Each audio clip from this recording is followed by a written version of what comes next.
When it comes to murder victim suspects, surely Theo Silverton is high up on the lists of many a Coronation Street fan, and, for very good reason, one of the most deplorable ever characters to haunt Weatherfield. He has subjected Todd Grimshaw, Gareth Pierce, to a campaign of terrible abuse, killed Billy Mayhew, and been a mental and violent aggressor to those closest to Todd.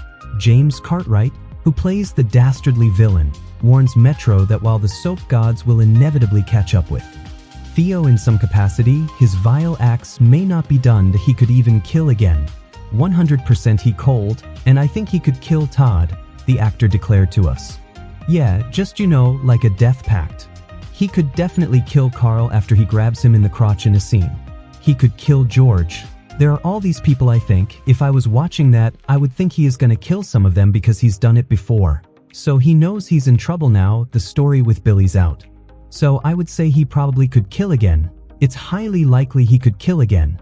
There's certainly going to be at least one death next week. That's all confirmed, as one of 5 villains of varying degrees of meanness will meet their maker at the hands of a Corey resident. And James reckons there's every chance that Theo's time might well be up after everything he has done. Well, he's like a stray dog that keeps biting people's legs. I think ultimately, sooner or later, you want the dog dead, And he's sort of feral by this point, isn't he? He's painted himself into a corner, and I think he's become so awful that he's making ordinary, nice people do extraordinary, horrible things. It has been one of those journeys, I think. He started off, he was so in love and he thought he was doing the right thing to protect his relationship. And it is death by 1,000 cuts. And as he's gone further and further along the line, he's got worse and worse, and he's riled everybody up. And before you know it, he's turned Corey into a pack of wolves. They've sort of hunted him down and savaged him like a stray badger. If Theo were to die, there'd be no shortage of suspects and James wouldn't rule anyone out.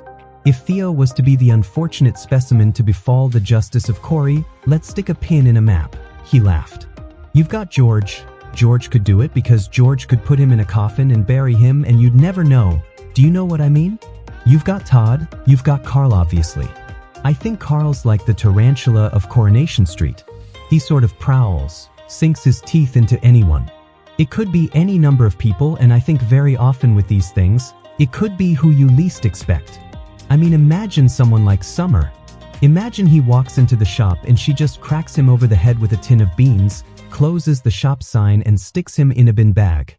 I am pretty sure we'd all unite to give Summer an alibi if that were the case. And James is not wrong when he says, feral.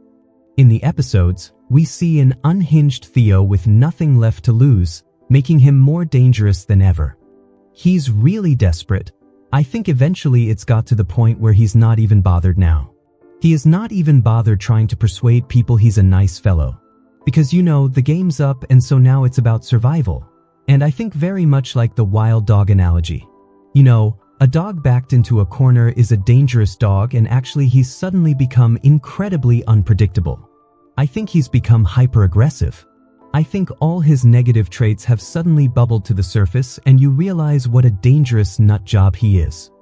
He's been terrifying and heart-wrenching to watch, and James admit it can be hard to switch off from the part of Theo, admitting that when he has been crying and shouting all day, the body doesn't necessarily know it's not real so can physically be exhausted. But he has been enjoying every minute of his part in one of the show's most talked about storylines. It has, and continues to be, one of the great privileges of my life. To be involved in the show in the manner of which I have the arc with Todd, and the two-hander episode, and then obviously the stuff with Billy and the Christmas stuff, and also to tell a story of meaning, of weight and importance, I honestly, from the bottom of my heart, could not feel more privileged. It feels like I'm in the show at the most amazing time. You've got the wonderful Kate Brooks, you've got Ian and Verity McLeod, all the writers.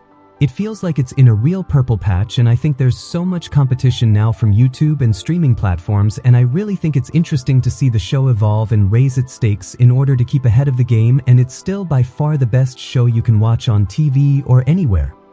But it remains to be seen whether James will have the added privilege of being the latest addition to the Corey body count.